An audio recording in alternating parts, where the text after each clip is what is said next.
Hola, bienvenido a la lección Creciendo en Cristo. Hemos llegado a la semana final de esta jornada y hoy nos toca estudiar un tema muy interesante que profundizará nuestro conocimiento de la palabra del Señor. Bienvenidos a la lección 7, una mente renovada. Esta semana hemos hablado acerca de cosmovisión bíblica cristiana. Esto nos permite poder entender cuáles son los principios y presuposiciones que rigen la vida de la persona. Ser adventista del séptimo día significa vivir como un adventista. En tal sentido, quisiera poder destacar algunos principios que nos permitirán a nosotros poder fortalecer nuestra caminata rumbo al cielo. Aspectos espirituales, por ejemplo. Aquel que decide seguir a Jesús no descuida el estudio de la Biblia y comparte la palabra de Dios con su familia. ¿Qué decir de los aspectos físicos? Hay tres principios importantes cuando hablamos del crecimiento físico o del cuidado del cuerpo. Está el principio de que nuestro cuerpo es templo del Espíritu Santo. La Biblia dice que nuestro cuerpo es un templo para Dios en donde el Espíritu Santo habita. Y hemos sido llamados a cuidar y evitar sustancias que pueden ser perjudiciales para nuestra salud.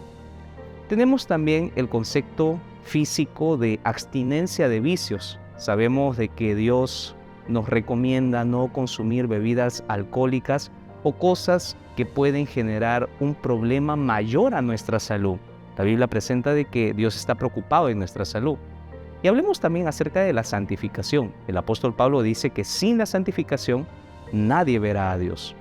Y parte de eso es que nuestro estilo de vida fortalecerá nuestra fuerza moral, espiritual, para que nosotros estemos listos y santificados para el pronto regreso de Jesús.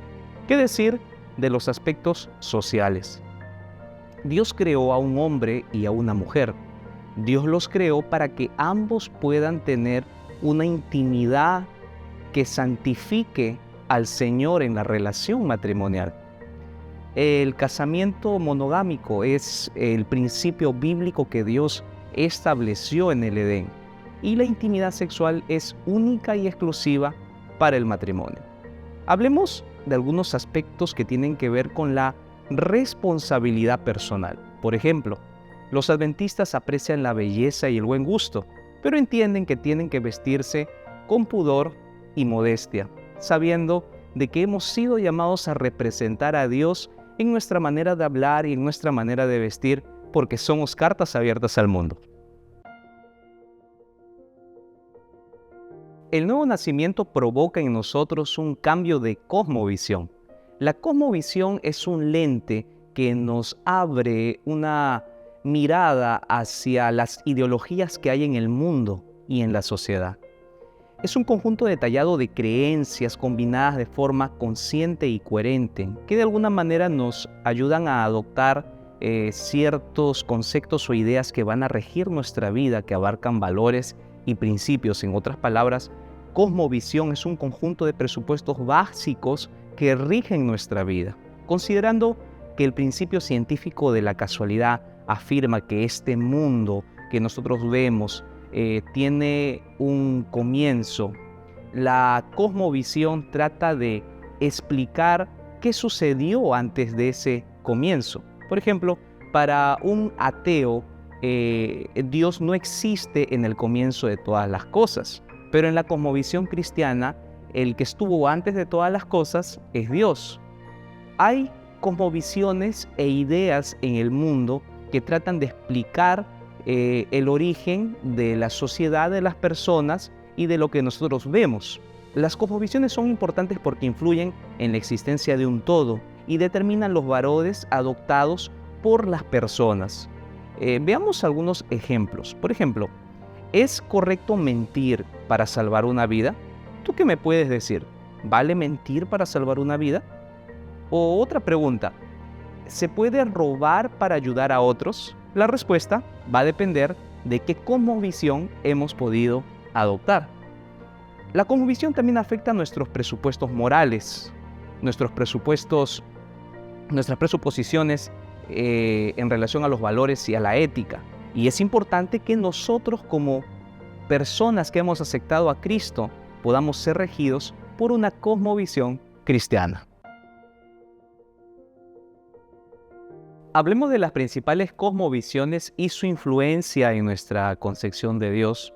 En el libro de Efesios, en el capítulo 4, en el versículo 14, la palabra de Dios dice lo siguiente: así ya no seremos niños zarandeados por las olas y llevados de aquí para allá por todo viento de enseñanza y por la astucia y los artificios de quienes emplean artimañas engañosas. Satanás ha tratado de desvirtuar el mensaje bíblico de la palabra de Dios y hacernos tener un entendimiento errado de Dios. El día que nosotros entregamos a Jesús en nuestra vida, decidimos conocer más acerca de Él y cuán importante es poder conocer acerca de su palabra y del plan de Dios para nosotros. Cuando hablamos de cosmovisión cristiana, estamos hablando de un Dios personal que se interesa por el ser humano. En muchas de las religiones del mundo, las personas buscan a Dios y tienen que buscarlo y esforzarse mediante penitencias para poder encontrar a ese Dios. O se tiene el concepto de que hay que presentar sacrificios de sangre para agradar a Dios. Sin embargo, el Dios de la Biblia lo único que desea es nuestro bienestar. Ese Dios personal se revela a través de la Biblia. Considera a Jesucristo como su Hijo que vino a morir por nosotros. Esa es la cosmovisión cristiana y el centro de nuestra teología. Hablemos de la cosmovisión atea. En esta cosmovisión se concentra la capacidad de los seres humanos de subsistir por sí solos. En la cosmovisión atea no hay lugar para Dios, no hay un Dios personal. Para el ateísmo, Dios no existe y todo lo que vemos vino no por Dios, sino por otro medio o teorías que ellos tratan de argumentar. En la cosmovisión atea, Dios no existe, pero el universo sí existe. Ahora, ¿qué decir de la cosmovisión islámica? Esta está centrada en un Dios personal que para ellos es identificado como Alá y se fundamenta en el Corán. Y el principal expositor de esta cosmovisión es Mahoma, su profeta. Y por último tenemos también la cosmovisión posmoderna, que representa una de las formas de relativismo cultural sobre diversos aspectos tales como valores, verdad y razón. En este sentido, para el posmodernismo, Dios, la verdad y la razón murieron. Cuán importante es poder estudiar la palabra de Dios para no ser llevados por vientos de mala doctrina. El Espíritu Santo desea conducirnos a la verdad, porque la palabra de Dios es verdad. Jesús se presentó en su ministerio como el camino, la verdad y la vida. Y para poder conocer a Dios y saber quién es Dios, tenemos que ir a través de Jesús, que es el Dios hecho carne que habitó entre nosotros. En el libro de Juan, en el capítulo 6, en el versículo 33, la palabra de Dios nos expone lo siguiente: el Espíritu es el que da vida, la carne para nada aprovecha. Las palabras que yo os he hablado son espíritus y son vida. En la cosmovisión cristiana podemos encontrar por lo menos 3 aspectos que nos van a ayudar a que nosotros podamos comprender los beneficios y valores que trae el mensaje bíblico en la palabra de Dios. La cosmovisión cristiana unifica las creencias de una persona en un sistema bíblico y coherente que nos permite entender nuestro propósito y participación en este mundo. Este es un escudo para poder evitar las crisis existenciales y saber que somos especiales porque Jesús murió por nosotros. Jesús murió por ti y Él tiene un plan para tu vida y Él desea verte en el cielo. En segundo lugar, la cosmovisión cristiana provee una guía para la vida práctica. Los mandamientos de Dios, los valores y promesas de la Biblia tienen el propósito de ayudarnos a ser mejores personas y ser de utilidad para la gente que no conoce a Jesús. El cristianismo fue designado por Dios para marcar la diferencia en la vida de la gente y de la sociedad. somos cartas abiertas al mundo. En última instancia, la cosmovisión cristiana nos ofrece también herramientas necesarias para discernir la verdad del error. Hijitos míos, si alguno hubiese pecado, abogado tenemos para con el Padre, a Jesucristo el justo. Esto nos permite entender de que el Señor está interesado en nuestras decisiones y aunque nos confundamos, Él nos ama y desea ayudarnos a ser más semejantes a Él. La cosmovisión adventista está resumida en el libro En esto creemos, y yo te invito a que tú puedas profundizar tu estudio de la Biblia y seguir creciendo en Jesús buscando este libro en donde tú vas a poder entender la esencia de la teología adventista, que se resume en 28 creencias. Por ejemplo, hablar un poco más acerca del sábado, conocer un poco más acerca de los mandamientos de Dios, conocer un poco más acerca de la iglesia remanente, conocer los principios que rigen la mayordomía cristiana, o qué decir, de conocer un poco más acerca del estado de los muertos y del juicio final. Todo esto nos permite que nosotros podamos entender cuál es el plan de Dios para todos nosotros.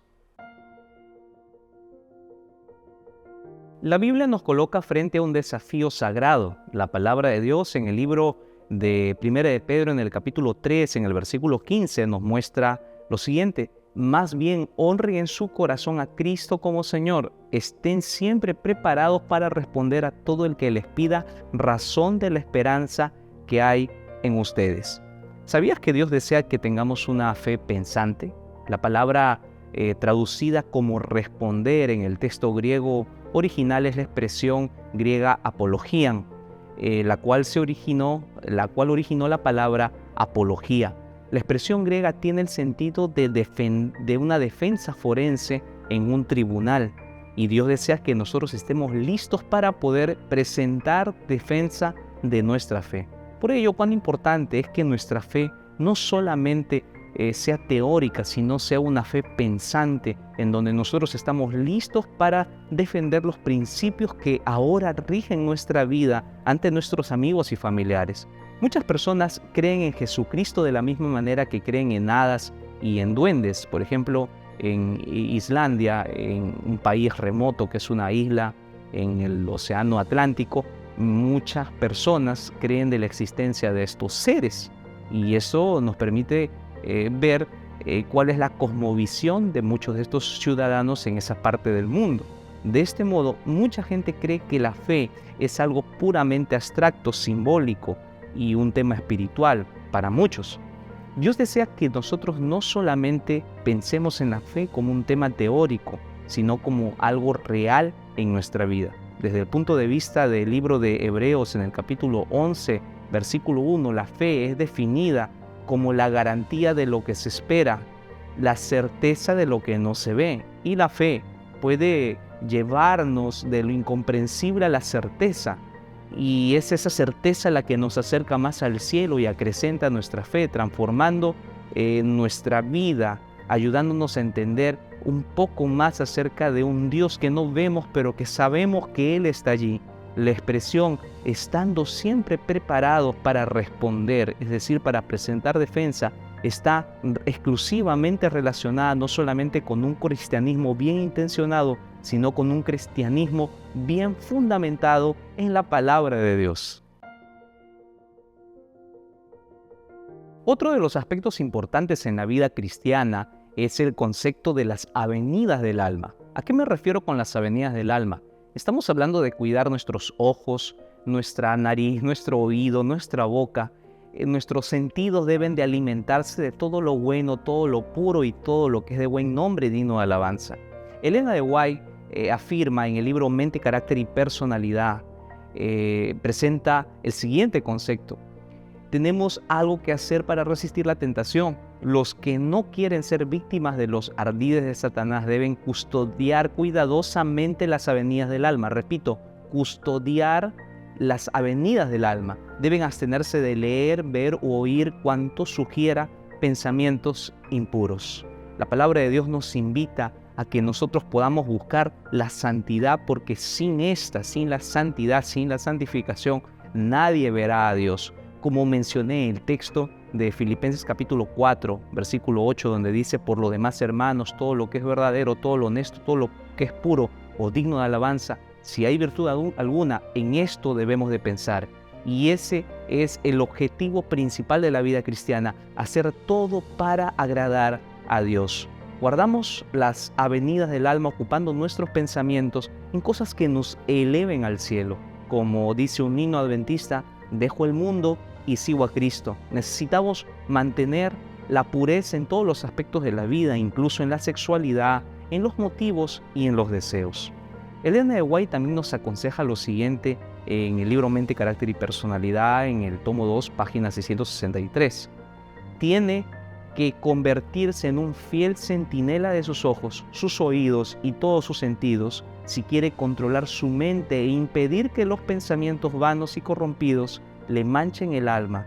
Solo el poder de la gracia puede llevar a cabo esta obra tan deseable.